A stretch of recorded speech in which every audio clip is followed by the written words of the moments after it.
Yes? Okay. This is one introduction that is difficult for me because I am committed to brief introductions, and this one involves some personal history that might interest you, so I ask your indulgence.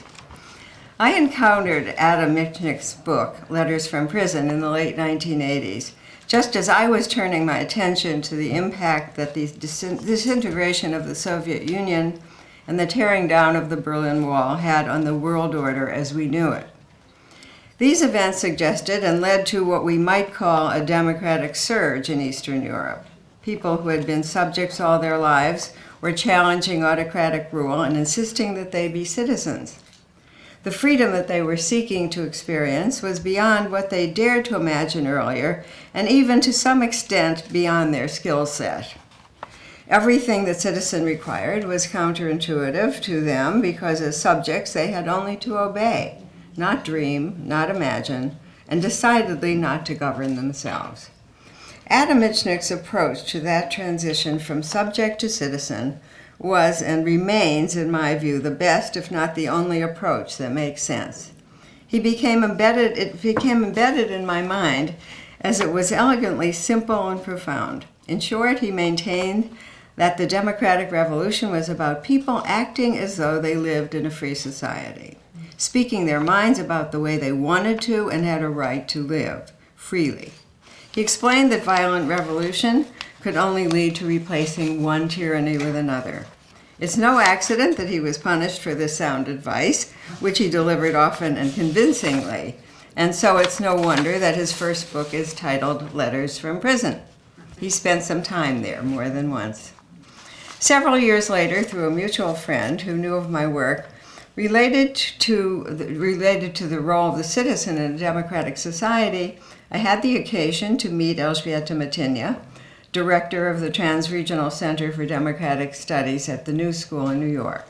As I walked into her office, I saw several pictures of Adam on the wall and knew that I had come to the right place. I won't bore you with the stories of the times we have had the opportunity to work together in this country and abroad, but I can assure you that it has been a life-changing experience for me.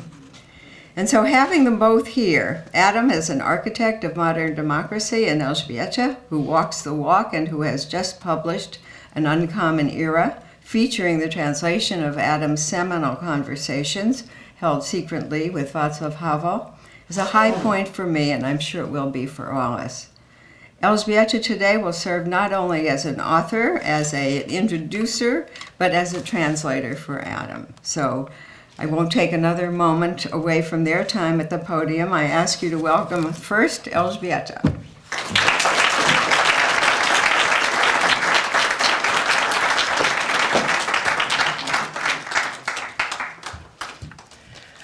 Good evening, everybody. Thank you, Sandra. To meet Sandra was also a life-changing experience for me. And if you meet her and spend some time with you, you will be in the same shoes. And I wish you all would. So it was really 25 years ago. 25 years ago and 3 days that the Berlin Wall collapsed. There was jarring. There was a vivid symbol of division, divided Europe was dismantled peacefully. And for all of us, this is when the communism kind of ended in that part of the world. This is when the two parts of Europe can get reacquainted and people could actually start to breathe. But you know what, I always say, and I write, but you cannot really write about it because the symbol became so vivid that it didn't really happen at the Berlin Wall. But Berlin Wall is for us that important seizure. It really started earlier.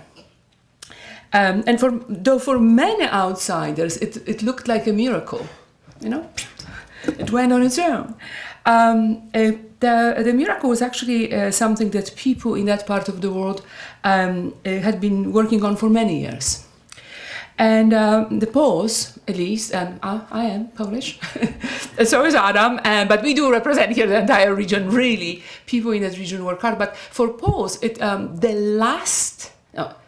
first act of the collapse of the Berlin Wall had started in April of 1989, when Polish people have a representative of Polish society, solidarity, and I'm not going to explain to you what it is, but it meant, this was this movement that really helped people to imagine that one can actually have a life without a constant supervision of the police and everyone else. So solidarity and the government met at this humongous table. It was April 1989 when they signed an agreement that the communist regime was persuaded by the society, by the solidarity. People who were a week ago in prison, who came out of prison, many of them were political prisoners, were persuaded that maybe it would be good to have free elections. And it's not a miracle, and in order to have this round table, and when I'm saying round table, it's not a symbol. It was a real table. It was specially commissioned, because 100 people sat at that table. 50 of them were communists, and 50 of them those who were not communists. So anyway, I'm just trying to help you to think with me that has been a road, which really the most fabulous, last curtain call, that was the collapse of Berlin Wall. So when in Poland, at least, when the agreement had been made between society and the regime that there would be new election, the government had media, the government had television, the media, all newspapers, everything was owned by the state, as you know. But the society didn't have anything, so the part of that agreement was that there would be one newspaper given to the society to prepare them for the elections, because people didn't know anybody. Who is going to run? You had to have, and that newspaper was called Gazeta Wyborcza, electoral gazette. And Adam Michnik was asked to be the editor-in-chief of this of this newspaper. Adam Michnik was really quite recently a long time prisoner, and that's how it began. Gazeta Wyborcza became the first independent from government, largest daily newspaper in Eastern Central Europe, and still is the most influential and strange, in fact. And you get to know in a second the editor-in-chief, but it's a strange newspaper. It's a newspaper, you have poetry that daily, right? You have poetry, you have essays, you have historical analysis, you have famous scholars writing there. I mean, in the Sunday edition, you can look through it, and it's a combination of, New York Times, New York Review of Books, New Yorker, all those things together. So I wanted to say that though it wasn't obvious to everybody, the Berlin Wall began to crumble a little bit earlier, and even earlier than April 1989. And I want to take you on a short visual tour of things that happened before the Brandenburg Gate opened up in Berlin, and before the physical wall collapsed. I want to take you on that short tour, tracing one only thread of the preparatory work for that miracle, a thread that it's actually not very well known, and the thread that is actually at least I write about in the introduction. The book is about things which most of them happened after 1990. So let me just make sure that I know how to operate that thing.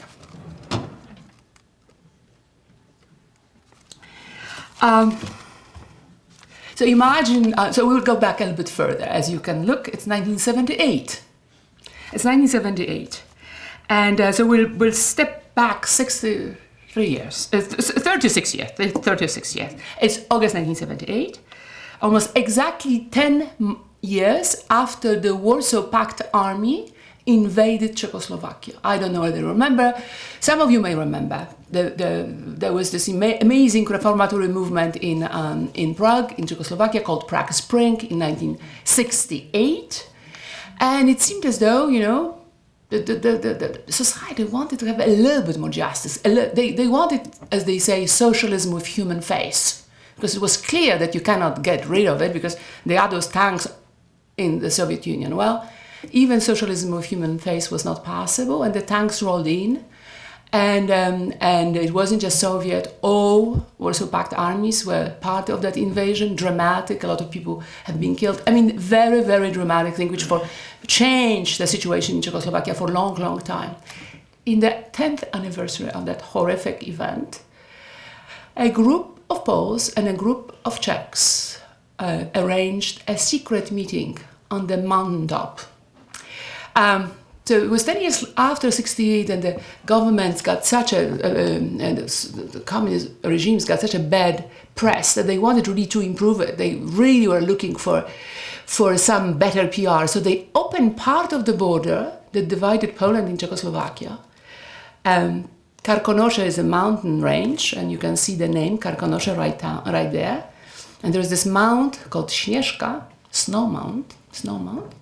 And they opened part of it for day hikers. So people could go there with knapsack and that's not that they can cross much, but they can kind of see each other. And they called that part that was open for the tourists the path of friendship.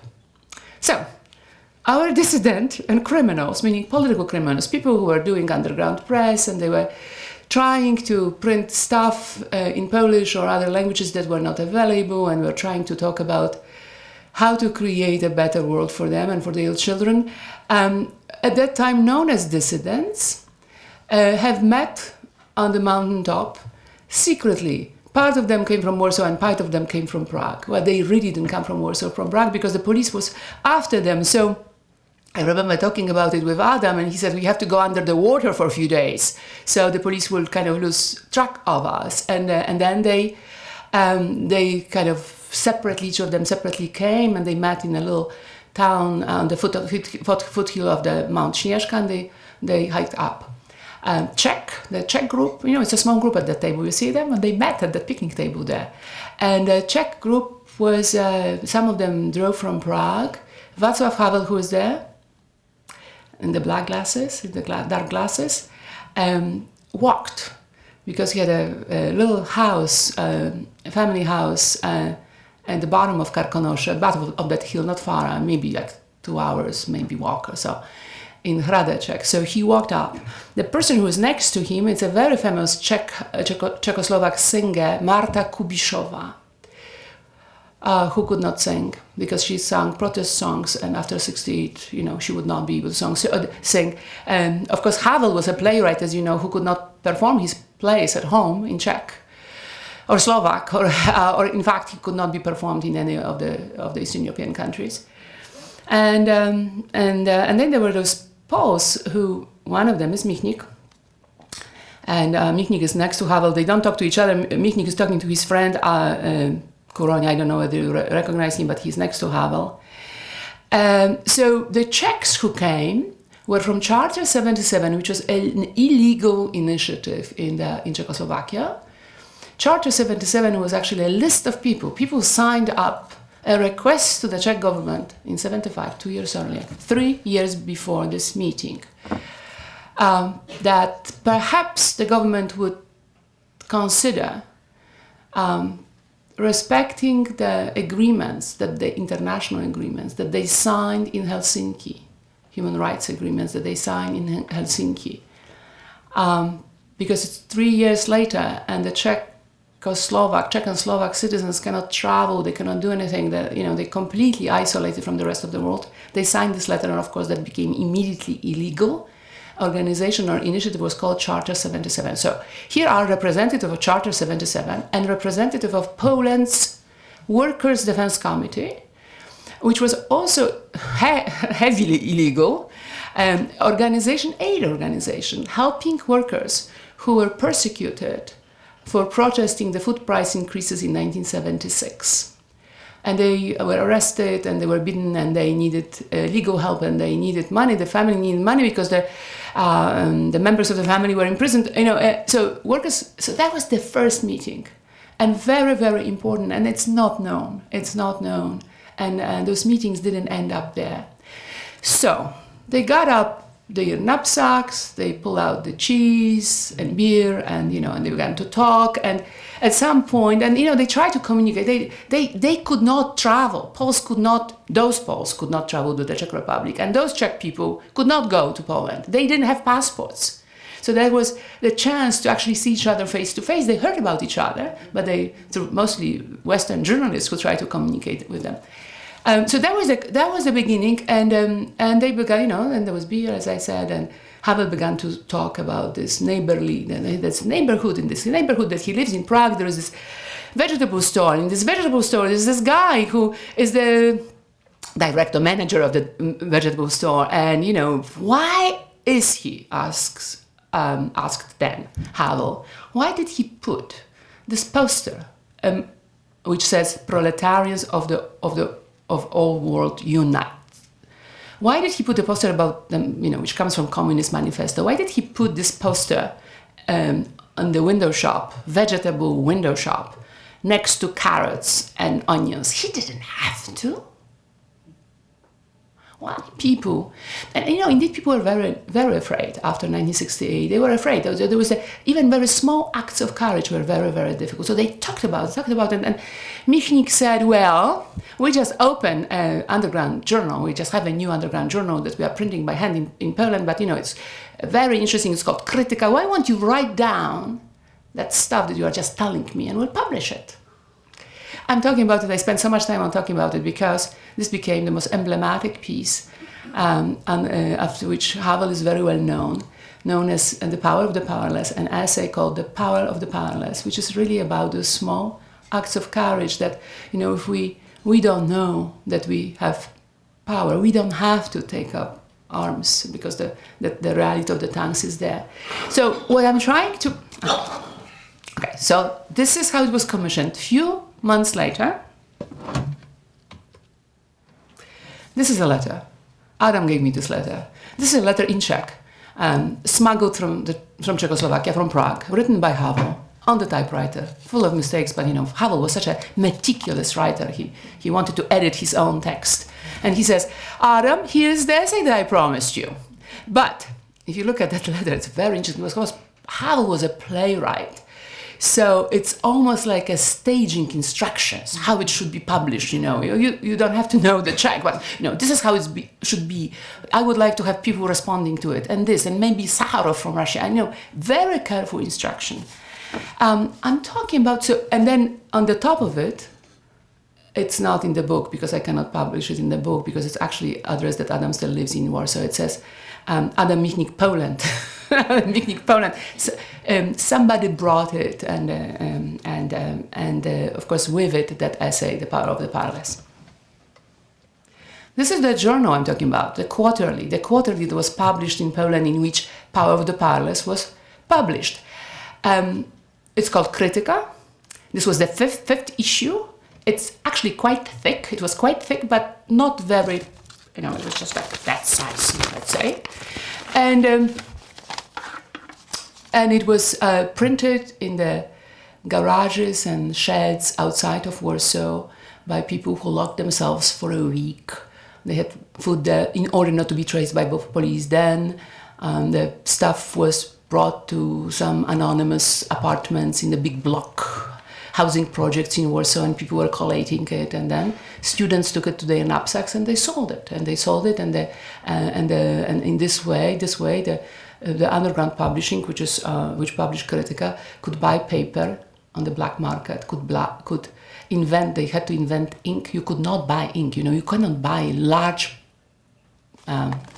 amounts of paper because it was government was afraid that it would go for flyers. Now, if you look at that, it was very difficult to read.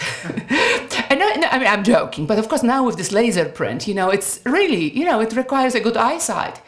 But it was published, the quarterly was published in 3,000 copies. Do you know how much 3,000 copies? It's a lot of books. It's like I'm an academic. If somebody sells 1,000 books, it's a lot of books. 3,000 underground. And here you have Havel, this is the first one. But this is the first page. I'm just showing you because I think it's we don't even know how difficult it was. It was done like that. You know, so there was this early printing machine, you know, and yes, it was typed first. It's typed. There was before computers, and yeah. I did tell you that those things continue, those meetings continue. So we don't have pictures because it was really dangerous even to take the pictures. But this one, which was large, a lot of people wanted to come for those meetings, and there had to be a lot of kind of secretive work done. Now this one is later, and you can see Charter 77 and Committee of Workers Defense, KOR, and you have, this is Michnik, and I'm sure you can find Havel. I hope you can see Havel, and you know, and they plotted the non-violent revolution. Until then, we didn't have revolutions which were non-violent. Marx said that you have to have the blood. You know, if blood runs, the bloodshed cleans up the slate of the history, and then things can began from the beginning. But the power of the powerless and the essay that Adam wrote earlier called New Evolutionism was trying to convince people that maybe we can do it differently, and that's what. And in fact, the power of the words. The power of the printed word. Workers in Warsaw Traktor Factory, and we know it because the interviews, they gave those interviews later many, many times, read Power of the Powerless, and they said, we knew what to do. We knew what to do.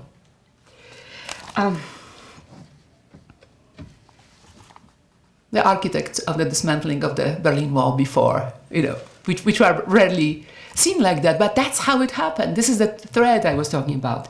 Havel and Michnik in Karkonosze, 1986. Well, they also, you know, they were friends, and they brought food and they brought drinks, and Havel always brought a certain kind of Czech vodka called Stara Myslivecka, means Old Hunter's Vodka, Old Hunter's Vodka. You don't see it here, but there is a beautiful label. The vodka is still available if you go to Czechoslovakia, buy it, or Czech Republic, buy it.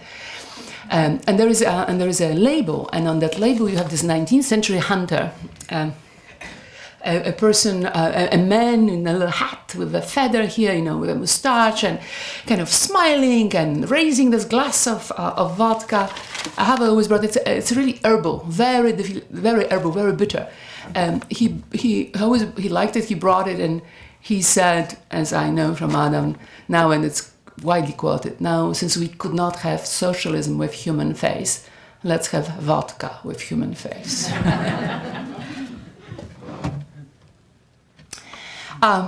Again, a group of people coming up the mountains. I'm talking about it because, you know, up to a certain point, at some point, police realize that something is going on. And fairly soon, you know, this is already in the 80s. And they also realized, because it wasn't just a meeting of friends, but there was a whole action called exchange of knapsacks. Poles brought to the mountain knapsacks, big kind of, you know, mountain climbing knapsacks full of samizdat, stuff published in Poland, but in Czech. And sometimes they brought printing equipment, and they left it on the top of the mountain. They met with their friends. They took from them empty knapsacks, went down, and the Czechs went down with the heavy load on their backs. And the Czech police freaked out because they were wondering where all this thing is being printed, because Czechoslovakia had the worst police. After 68, they could not, you know, I mean, just, so they didn't have any idea. At some point they realized people were arrested, but look, it's 88. What can you say? I like this picture. That's Vaclav Havel sitting on the border. Now this is that column, that concrete column, it's actually a marker, border marker, and they are quite frequent next to each other. So CS, it's Czechoslovakia, but he's sitting on the part which says PL, which is Poland, carved in stone. So he's kind of melancholically looking at his own country. Sad. He didn't think anything will happen to Czechoslovakia ever. That's actually his house down the mountain, and I didn't have to show you that, but I thought I will.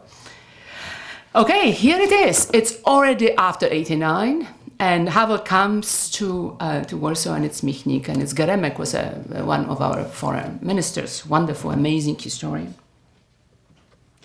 And this is in Warsaw, 1991.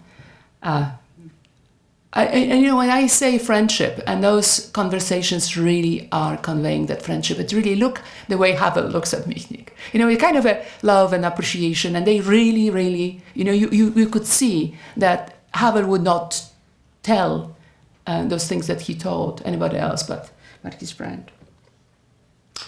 When Havel was 75, Adam Michnik printed for him a special issue of Gazeta Wyborcza. Gazeta Wyborcza, Electro Gazette, that Gazeta that Adam is the editor-in-chief.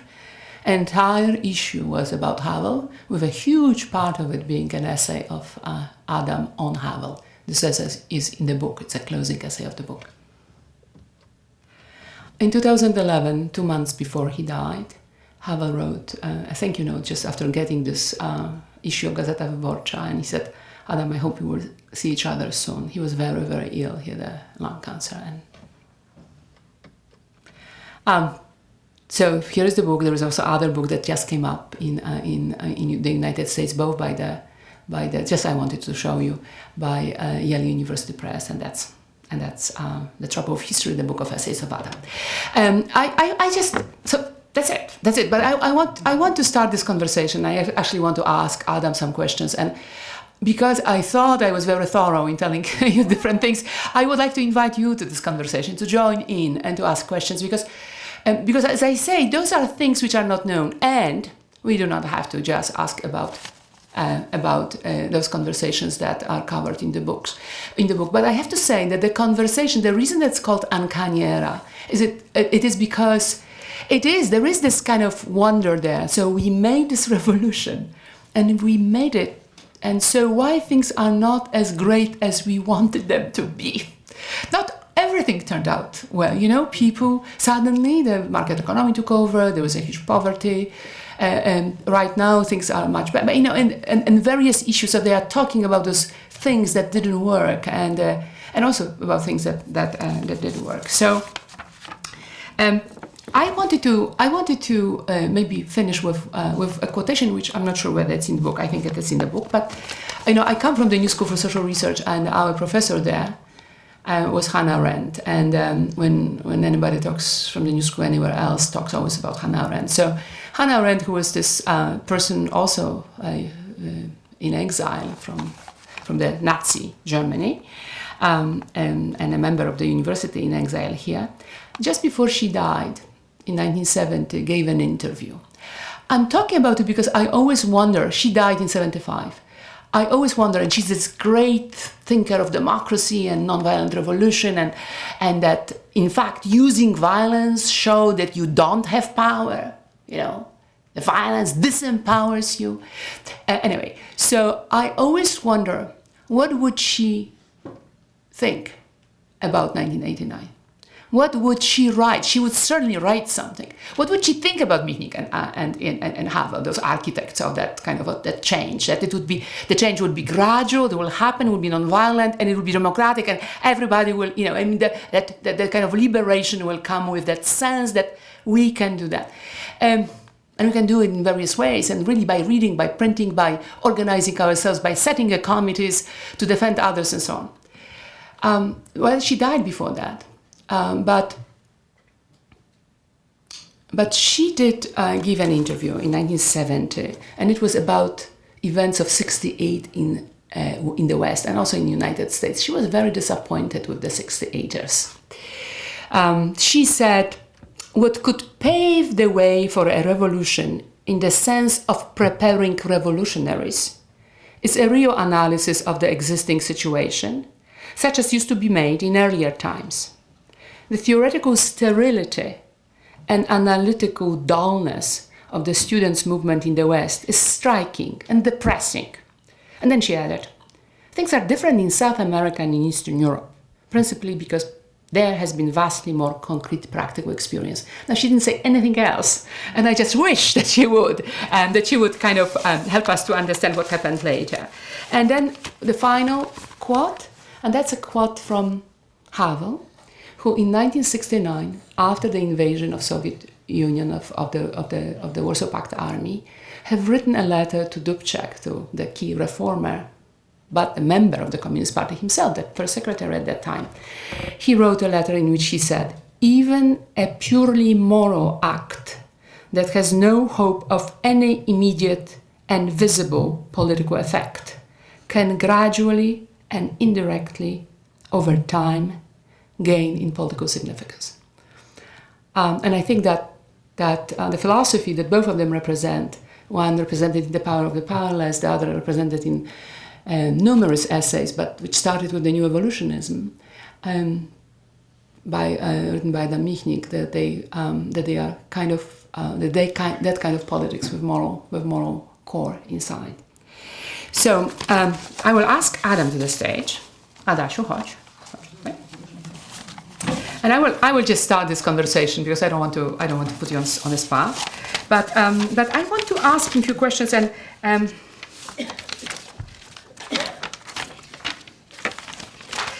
And okay, here it is. So, then, as I say, I encourage you to ask him because he's traveling everywhere. He's been to China. You know, he knows everybody. Has very strong opinions. Very many people. So, 1968 was not just the collapse of Berlin Wall. Some people argue that the collapse of Berlin Wall it wasn't just the only thing that happened, that the end of communism was not just the only thing that happened, that there was also the end of the Cold War. And some people say that the end of Cold War brought destabilization. There was this familiar system that kept everything in check, you know, controlled the military all around the world, and and indeed there wasn't, wars were not there. And when the minute it ended, the civil wars all over the world began. And so I want to ask Adam whether he agrees with this opinion that the Cold War had guaranteed a bigger degree of stabilization, and that stabilization is now gone. Pytanie jest o zimną wojnę i czy to prawda, że... Ja nim odpowiem na to pytanie, chciałem podziękować pani Sandrze Meyers. Before I answer this question, I would like to thank Sandra Meyers. I Elzbiecie. Oh, and me. Co powiedziały już. For what they said already. A myślę tak, że każda wielka zmiana historyczna. So I think that every big historical change przynosi różnorodne, nieoczekiwane rezultaty. brings a lot of various and unexpected results, variety of results. Więc ja nie będę należał do tych, którzy będą opłakiwali koniec zimnej wojny. I will not belong to those who are going to cry after the Cold War. Która w dodatku Związek Sowiecki przegrał. The Cold War, which was on the top of it, lost by the Soviet Union. Ale oczywiście rozumiem pewną taką nostalgię za tym, co było znane i możliwe do przewidzenia. But of course I understand a certain nostalgia for what was familiar and easy to predict. Ja nie uważam, żeby czas zimnej wojny był czasem, w którym nie było przemocy militarnej. Ona była i tego nie było między Związkiem Sowieckim a Stanami Zjednoczonymi. I don't believe that the time of the Cold War was the time when there was no military violence. Yeah, well, there was no military violence between United States and Soviet Union, but otherwise that's not necessarily true.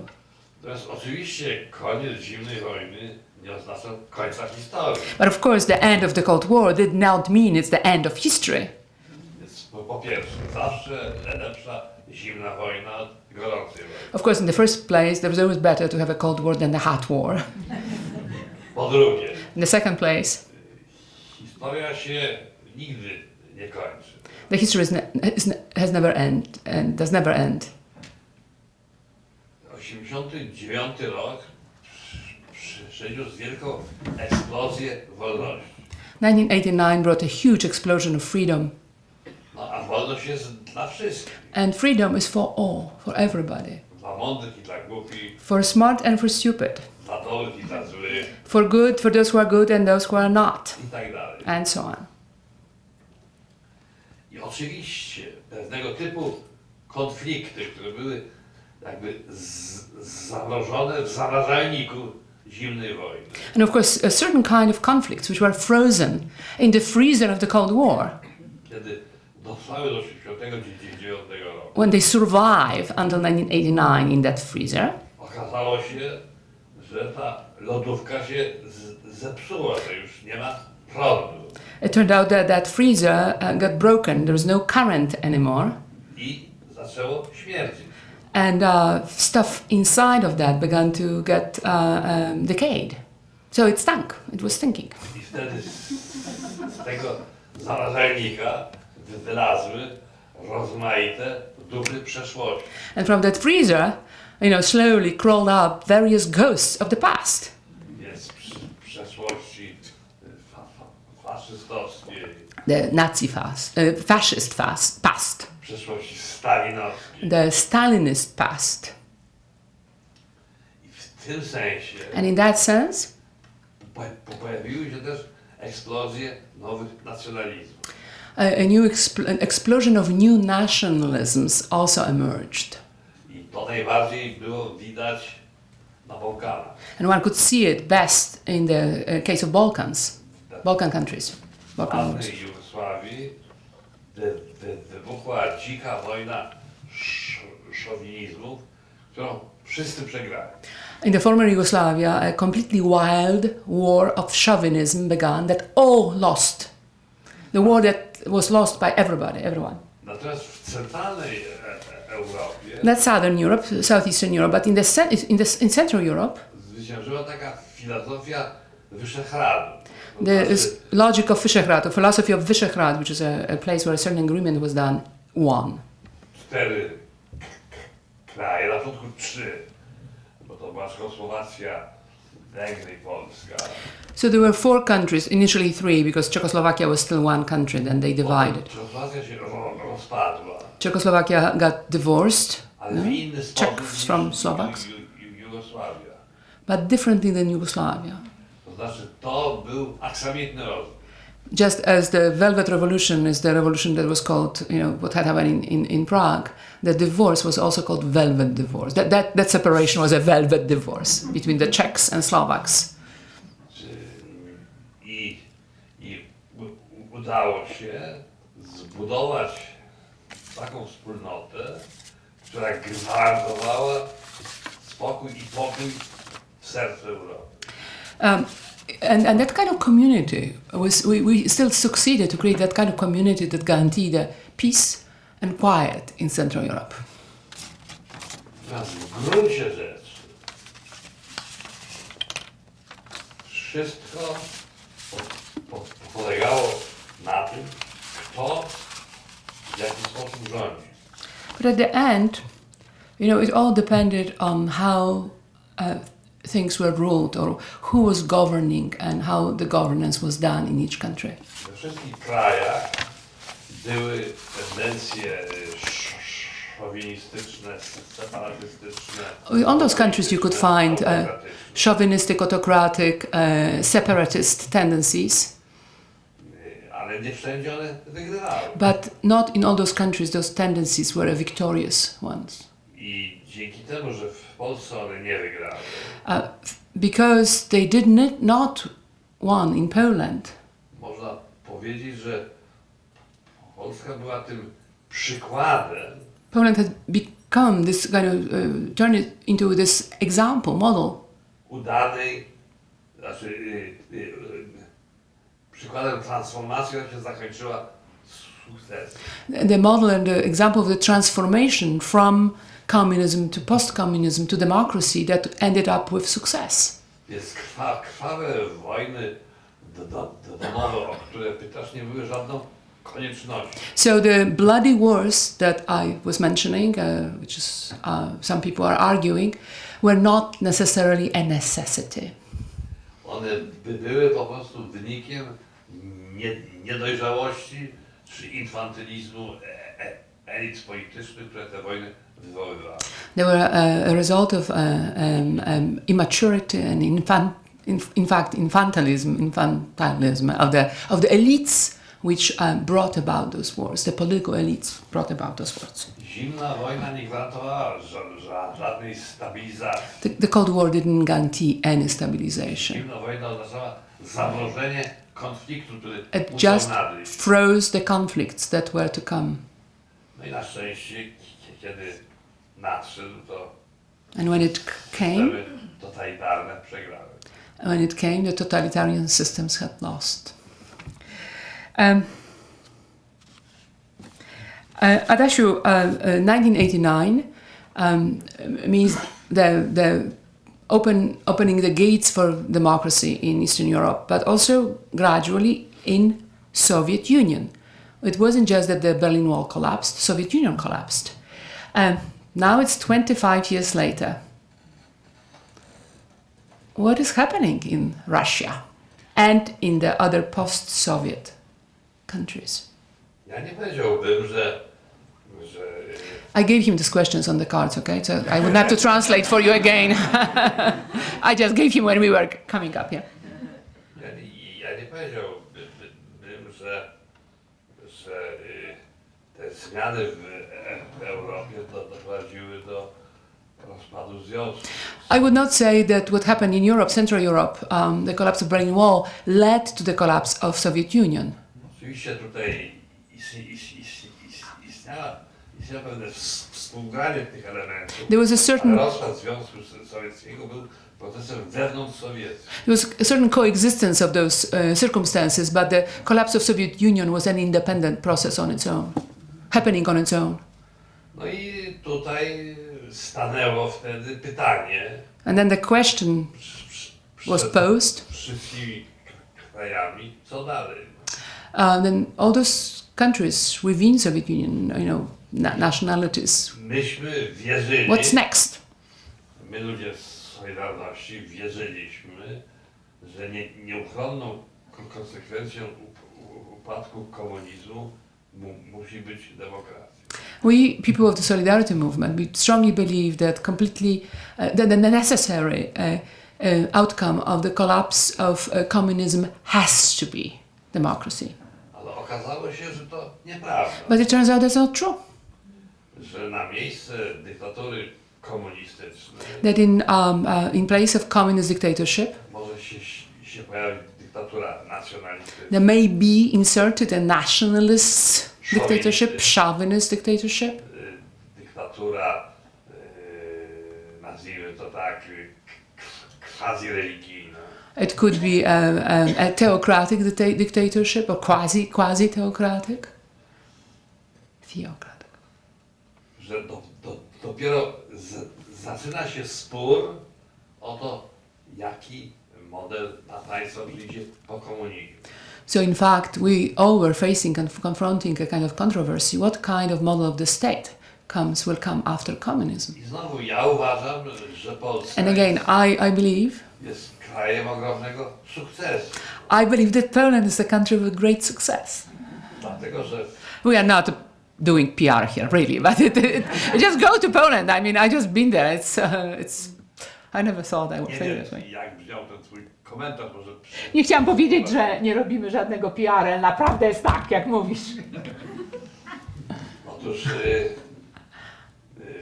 w Polsce nam udało się przeprowadzić bardzo radykalną reformę gospodarczą. So we succeeded in Poland to introduce very radical economic reform. Difficult. To była ta terapia szokowa. Which is known as a shock therapy. Ale okazało się, że nasze społeczeństwo potrafi ten szok wytrzymać. But it turned out that our society is capable of absorbing that shock. Dzięki temu And mamy thanks to that, dzisiaj stosunkowo zdrową ekonomię. Today we have relatively healthy economy in Europe. Jednocześnie to była taka trudna sztuka uczenia się współżycia z wczorajszym przeciwnikiem. It was also a very difficult art to learn how to coexist with yesterday's adversary, with yesterday's enemy. Przy okrągłym stole usiedli wczorajsi więźniowie i wczorajsi strażnicy więzienni. Indeed, at the round table, people were sitting on the round table with yesterday prisoners and yesterday's prison guards. I to było choćby psychologicznie. And even psychologically, just imagine yourself, facing that, each other. Dla ludzi w moim środowisku takim modelem była Hiszpania.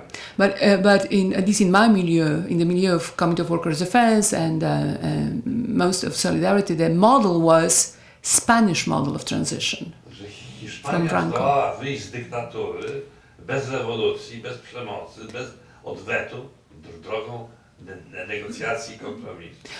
That Spain was able to leave leave behind the dictatorship without bloodshed, without revenge, through negotiations and consensus and dialogue. That Franco regime you are talking about, right? A w 1989 roku Polska się stała wzorem dla innych krajów Europy Wschodniej i Środkowej. So our round table became in 1989 a kind of a model and really a kind of a dream of other countries in the region, in Central Europe. Okazało się w Polsce, że może się zmienić władza, premierem rządu może zostać polityk opozycyjny, a jednocześnie komunistów się nie wywiesza na latarni. It turns out that actually the rulers, the authorities could be changed, that the prime minister, that president could be elected, that members of the cabinet could come from democratic opposition, and at the same time that the former communists are not hanged on the lampposts. So there is no revenge. I oczywiście dla nas bardzo ważne było to, co się działo w Moskwie. Of course, it was incredibly important for us what was happening in Moscow at that time. Moskwa była położona w głębokim kryzysie. Russia, Soviet Union at that time was in a very deep crisis. I nasi komuniści zrozumieli, And our Polish communists had understood że Kreml już nie przyśle im bratniej pomocy w postaci czołgu. that Kremlin is not going to send them anymore the brotherly help in the form of tanks.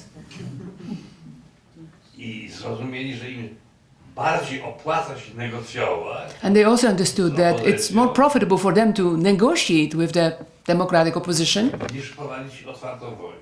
than to open up to have an open war with them. Ale to samo było w naszym interesie. But the same was in our interest, in the interest of the people on the mountaintop that you saw. Można powiedzieć, że to był kompromis dwóch słabości.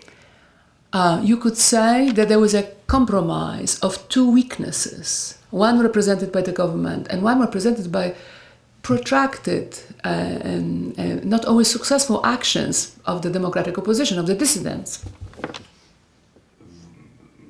Opozycja była zbyt słaba, Opposition was really, żeby obalić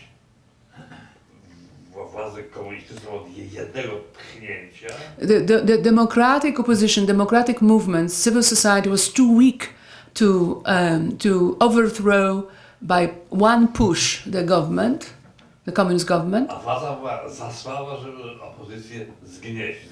And the power, the authorities, the communist regime was too weak to crush the opposition.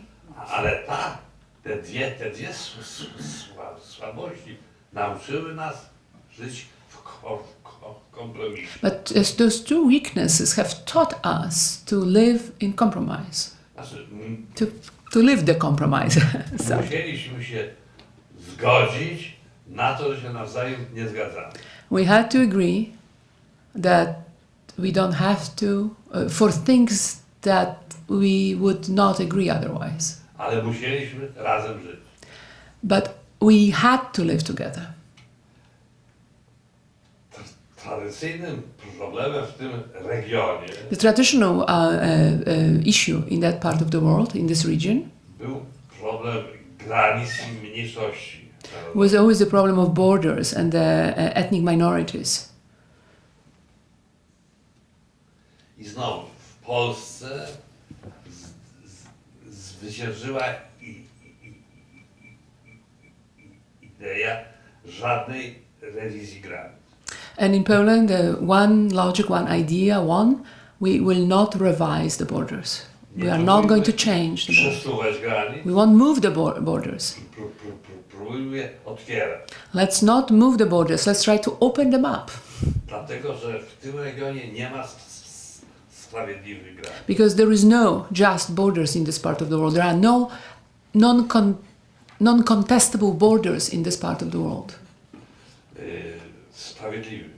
Just. I did say just, no? Te granice są rezultatem polityki Hitlera i Stalina. Those borders are the outcome of the policies of both Hitler and Stalin.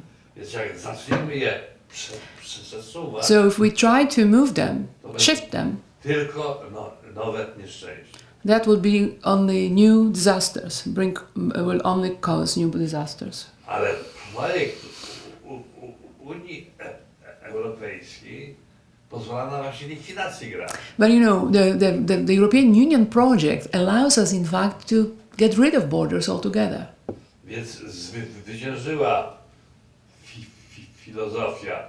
Respektujemy granice, idziemy do Unii Europejskiej i unikamy konfliktów z mniejszościami narodowymi. So the philosophy that one was, we'll respect the existing borders, we will join the European Union, and we will take care of the ethnic minorities. W Rosji to inaczej. It was a completely different story in Russia. W Rosji nie udało się dokończyć reform gospodarczych. At the first place, they weren't able to complete economic reforms. They did not complete economic reforms in Russia. Rosyjska gospodarka dostała się w ręce klanów oligarchów. The Russian economy ended up in the hands of the oligarchs, the clan of oligarchs, A później w ręce oficerów KGB, and later on in the hands of stali się oligarchami. and later on in the hands of the officers of KGB, which themselves turned quickly into oligarchs. I dziś po 25 latach So today, 25 years later, patrzymy na Rosję rządzoną przez Putina z wielkim niepokojem. we are looking at the Russia governed by Putin with huge, big anxiety. To jest polityka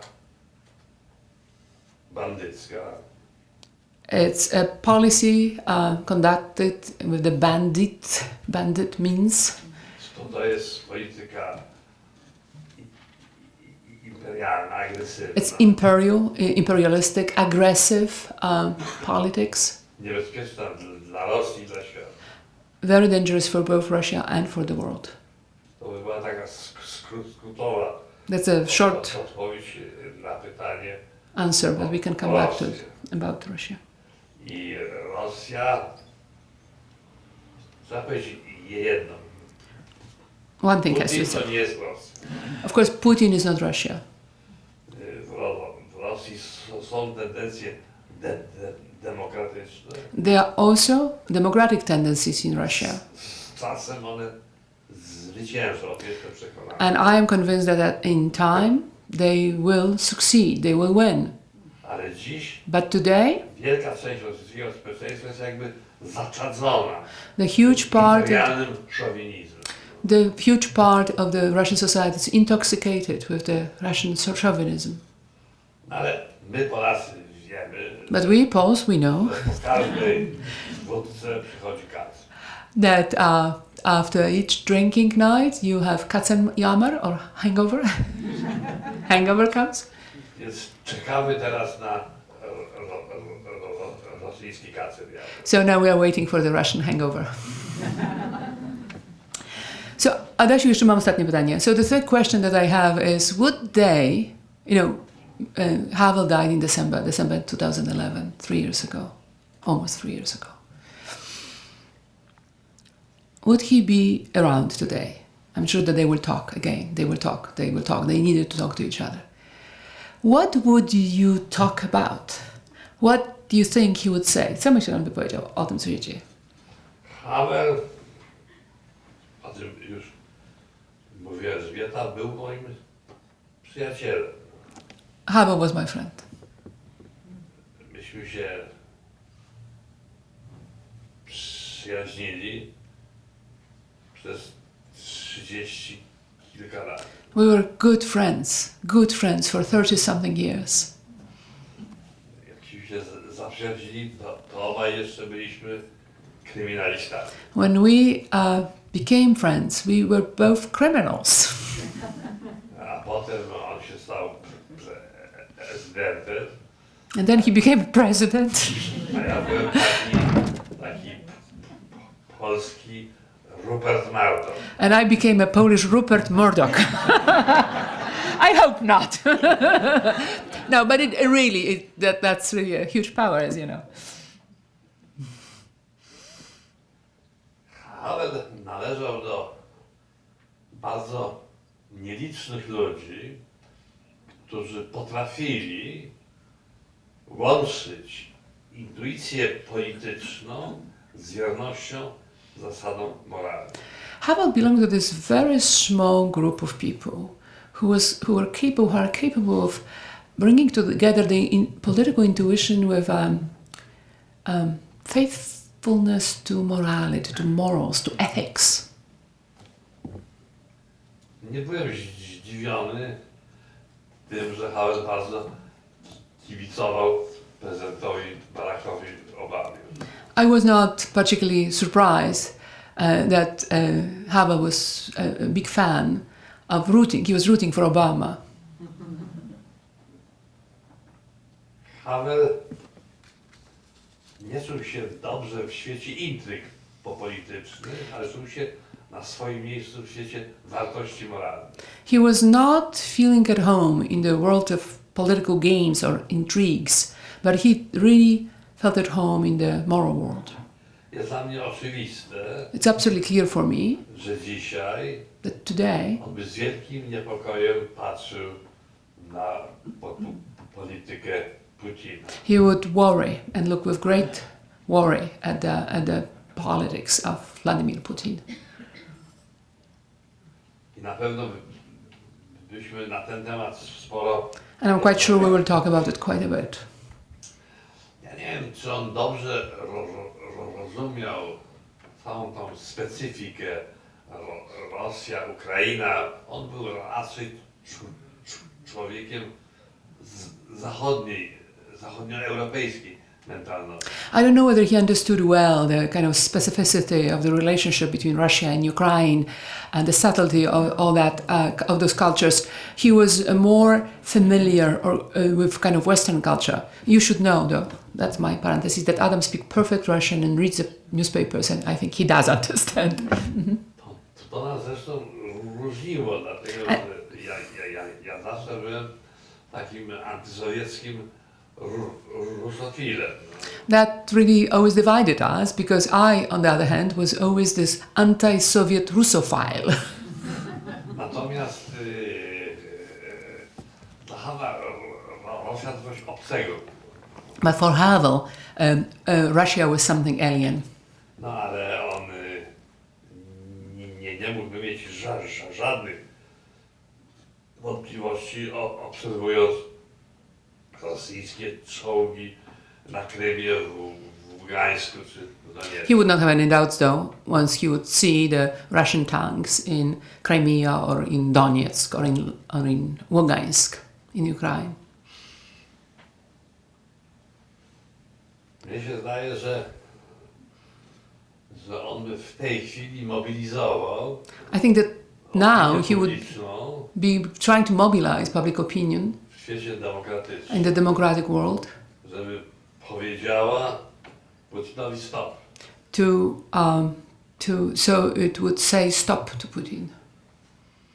Jeżeli dzisiaj trwa w Europie spór, If there is a controversy today in Europe, czy ta sytuacja przypomina sytuację sprzed I wojny światowej, whether this situation that we are II facing wojny right now, światowej, whether the situation they are facing right now is reminding us more of the situation just before the First World War, or perhaps the situation just before the Second World War. And this is a controversy. Europeans are talking about it all the time, you know. Are we in a moment like before the First World War or like before the Second World War? Yeah? on się w te wszystkie argumenty bardzo uważnie wsłuchiwał. He would have listened very, very carefully to all those arguments. I kiedy by słyszał argument, że I wojna światowa wybuchła dlatego, że odsunięto dyplomatów i głos zabrali generałowie, on powiedział, to nie jest wykluczone.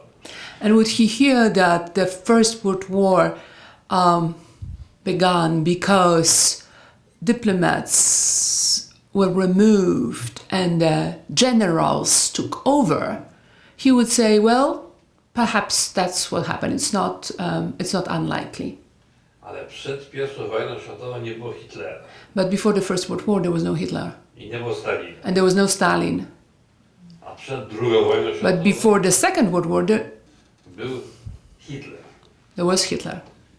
I próbowano z Hitlerem uprawiać dyplomację.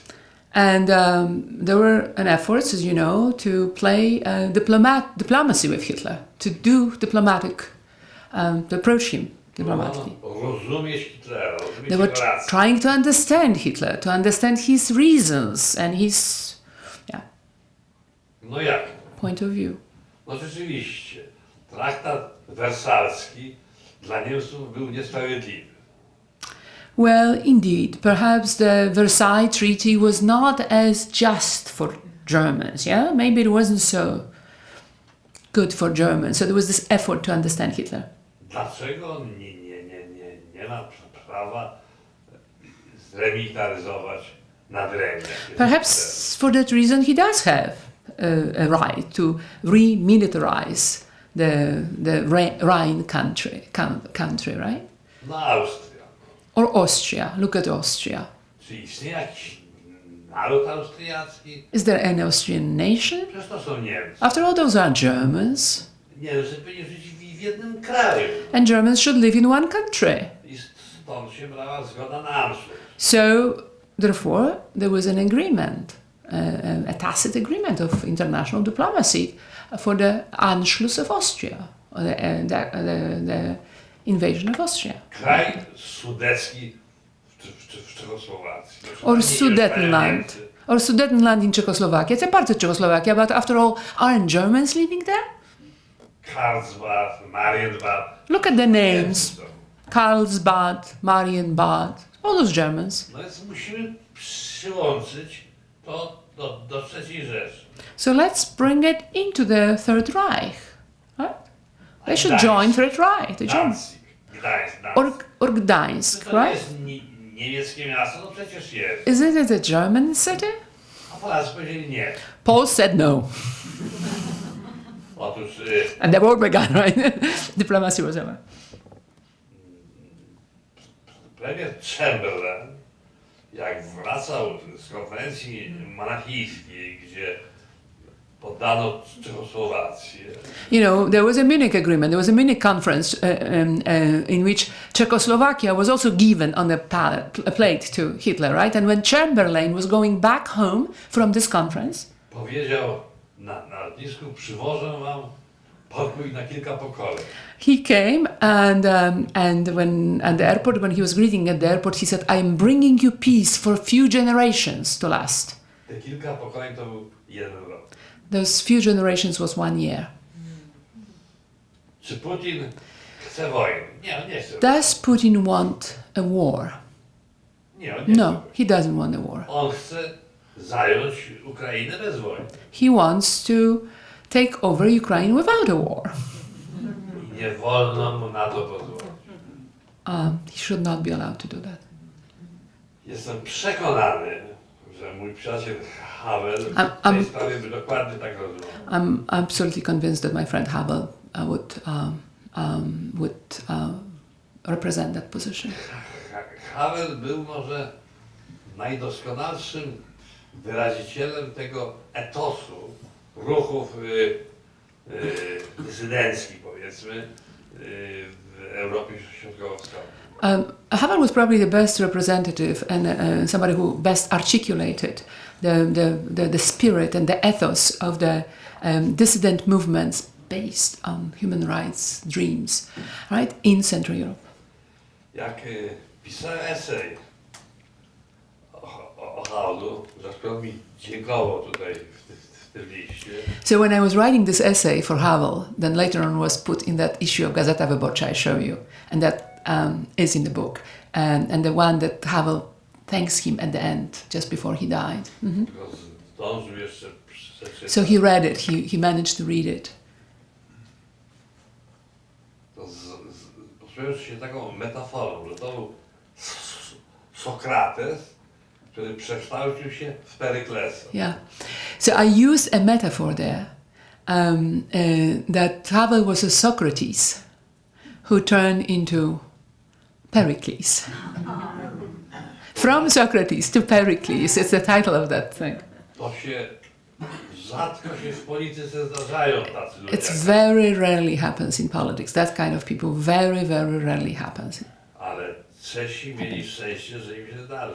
But Czechs were lucky I dopiero jak that happened to them. dzisiaj słucha tych bezsensownych deklaracji Milosza Zemana, prezydenta Czechoslowacji, Czeskiej Republiki, w sprawie Ukrainy. And today when you- Teraz widać, ile Czesi utracili razem z nami. And today, when you are listening to completely nonsensical and stupid statements by the President Zeman of the Czech Republic about Ukraine, only then you can see how much Czechs have lost by losing Havel. Thank you. Thank you.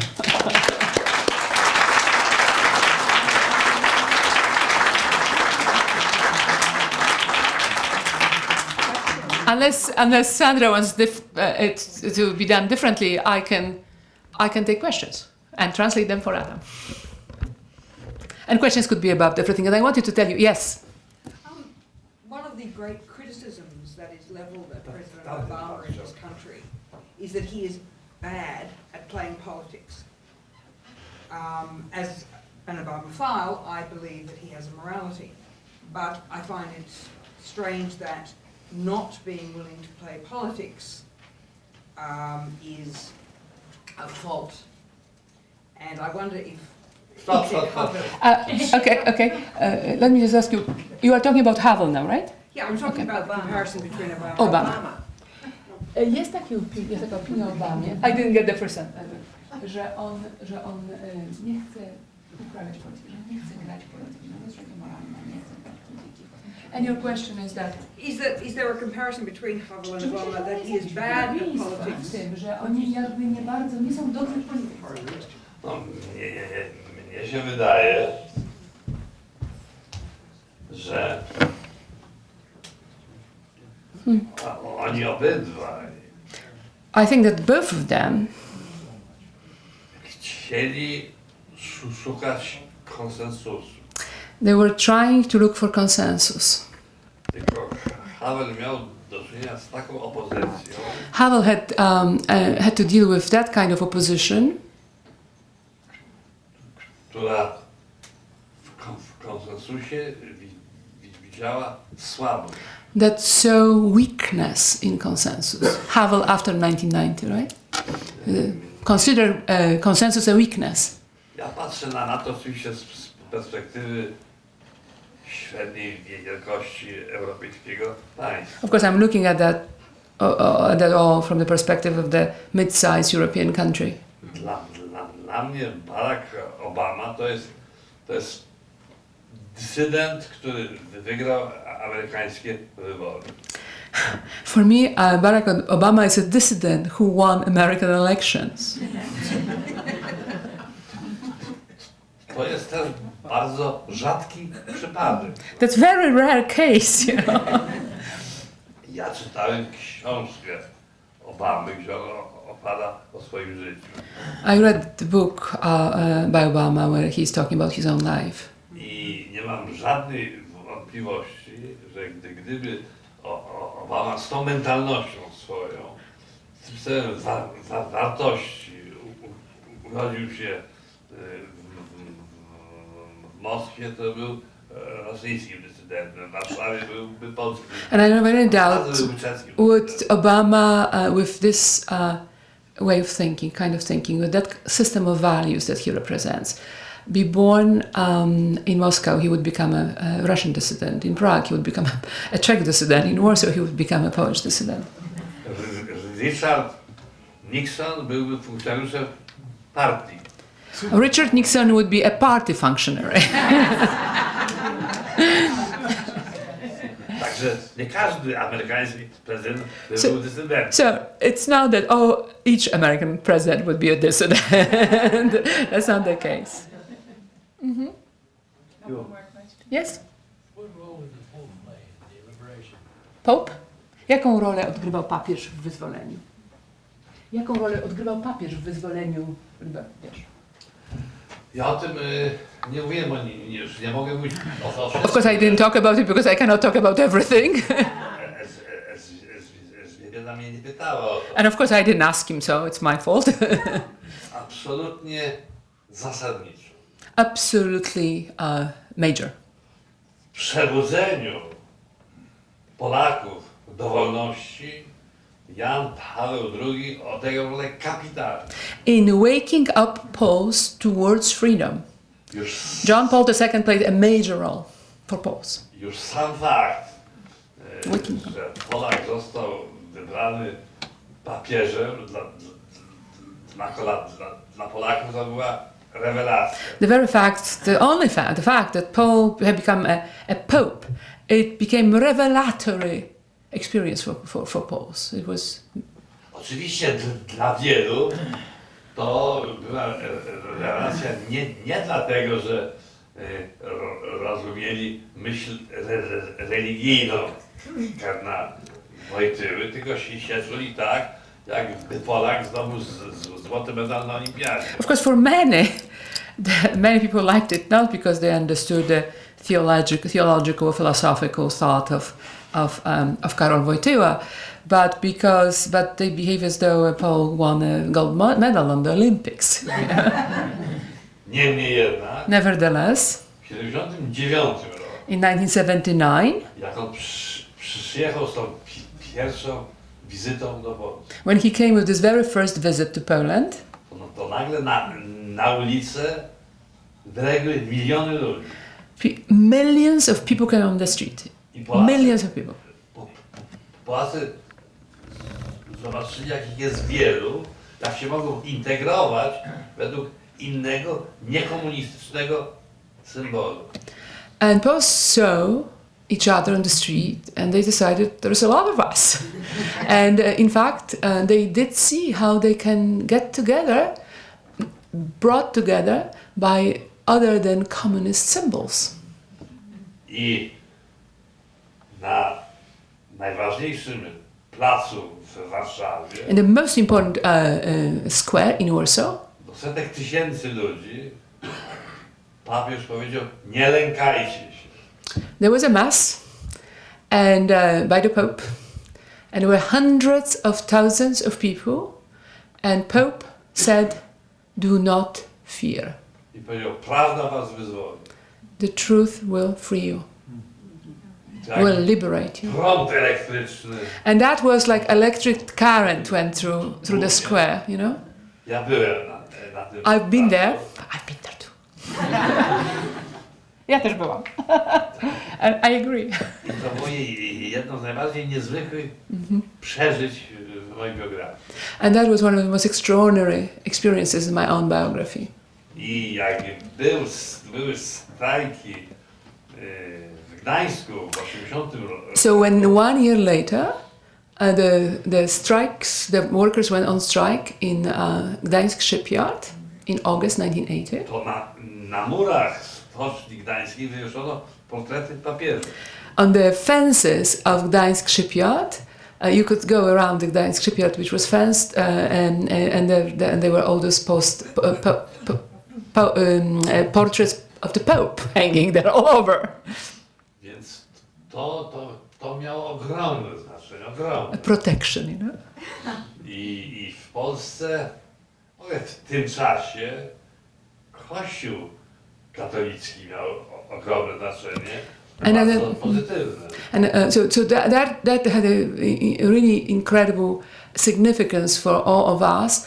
But I also have to add that at that time, the Polish Catholic Church had incredible influence over people, and it was very significant presence in our lives. Można by powiedzieć, że Kościół katolicki w tych latach to było państwo w państwie, suwerenne państwo w niesuwerennym państwie. One can say that the Polish Catholic Church at that time was a kind of state in the state. It was a sovereign state in non-sovereign state, within a non-sovereign state. Yes. Well, first off, thank you for coming, making the journey from Europe. I had a question about, if you look at Poland under communism compared to its neighbors, most of them had like one, in the Cold War, most of them had like one major rebellion. East Germany in 53, Hungary in 56, Czechoslovakia 68. But Poland has them in 56, 68, 70, 71, 76, and 79 to 81. Solidarity, the biggest one of all. What do you think accounts for that? Because the regime, after all, wasn't the most repressive regime in the region.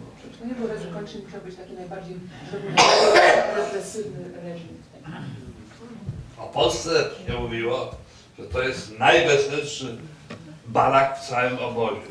People were talking about Poland, and Poland was named as the happiest or most funny, happy, joyous barrack in entire camp. Like, you know, like, remember, we were a Soviet camp, but that was a very happy barrack. Oczywiście, że Polacy zawsze mieli w sobie ten gen buntu. Wystarczy popatrzeć na mnie. Of course, Poles always had in them this gene of rebellion. Just look at me.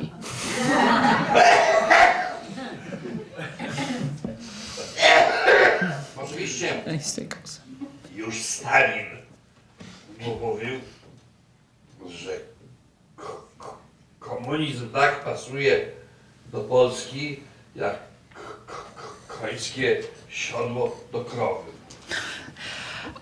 Stalin already said that communism fits Poland as comfortably as the horse saddle to cow. I rzeczywiście Polacy w tym komunistycznym mundurze nie czuli się dobrze. And indeed, Poles didn't feel very comfortable in this communist uniform. Ale oczywiście protesty wybuchają nie wtedy, kiedy jest najtrudniej, tylko wtedy, kiedy sytuacja się lekko zmienia na lepsze. But you know, the protests are usually launched or they're emerging not when it is very bad, but actually when the situation is kind of slightly improving, changing for the better. Alexis de Tocqueville powiadał, że najgorsza chwila dla złego rządu to jest chwila, w której próbuje się trochę poprawić.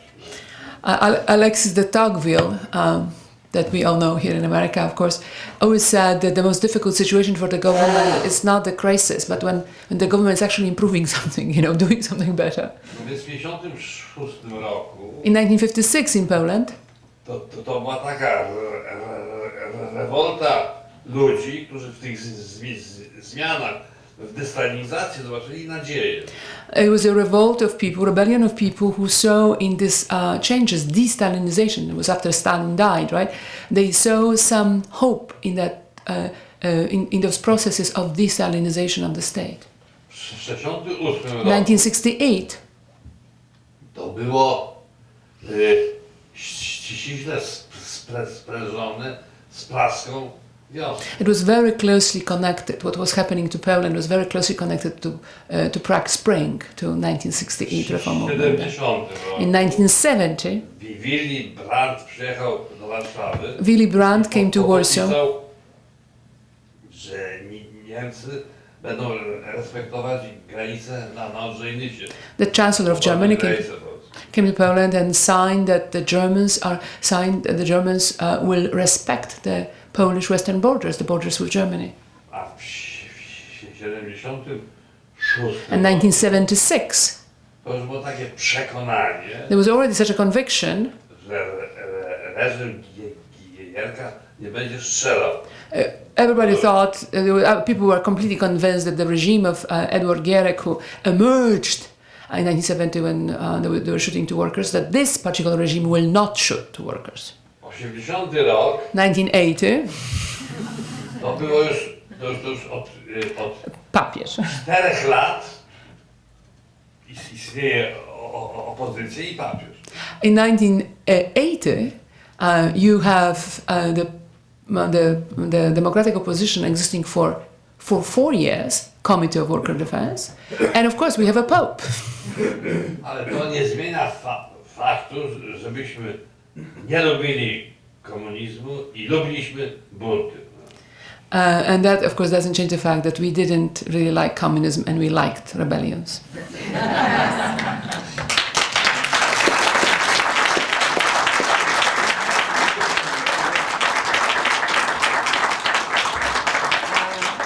I feel we are privileged to have you both here tonight and learn much more about the world, according to Poland, according to Michnik, Havel, and Matynia. We're very grateful. But before I invite you to come out and have a small reception and book signing, I learned something tonight that I didn't know that maybe we could do something about.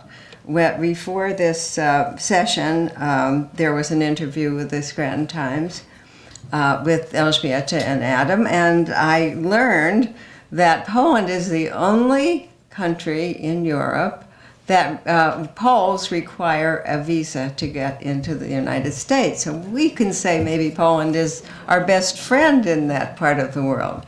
So we American citizens should start seeing if we can help on that. I think that it would be a good idea. Thank you, and please join us out in the...